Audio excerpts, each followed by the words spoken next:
Tô pa nắng lâu huyền kê khoác xuân đi. Tô pa nắng lâu huyền kê gầm mang đi. Tô pa nắng lâu huyền còn khát gió xuân kê đi. Sing mang pange simlay kanun natin. Among nahi hatang sol pang heiling. Của miếng sung ca nấu chang hồng lung muang sa nam mol tung le na chang khute tô pa nang lâu huyền cây khoác xuân niên tô pa nang lâu huyền cây gầm mang niên tô pa ông chinga kakyang ông pi den pa tô pa nang lâu huyền cây mai mang niên ching tang lâu cây vang lên nong ít chi tô pa nang lâu huyền cần khát sông xuân cây niên.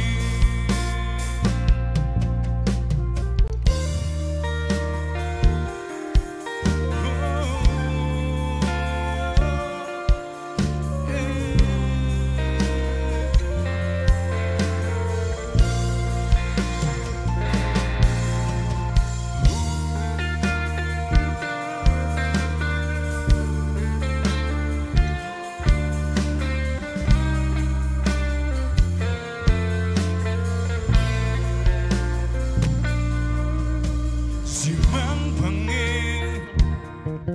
simlay kanun natin.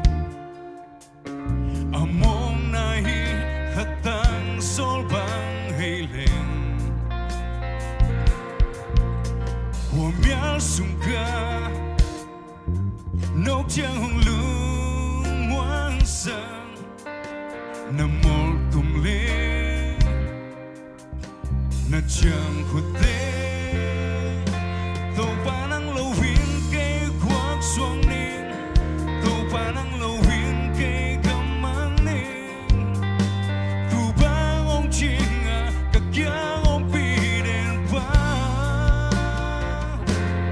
tô pa nang lâu huyền cây mai mang niên ching tang lâu cây vang lên nong ít chi tô pa nang lâu huyền cần khát sông xuân cây niên.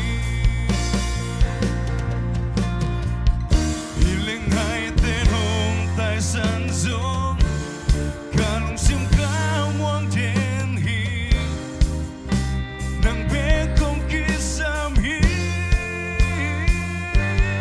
tô pa nang lâu huyền cây khoác xuân niên tô pa nang lâu huyền cây gầm mang niên tô pa ông chinga kakyang ông pi den pa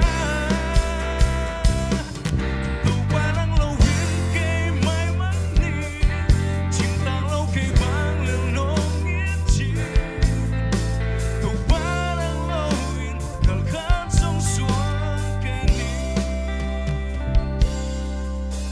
tô pa nang lâu huyền qua hiền lên ga hiền tô pa mình thân ai ta hen lung nam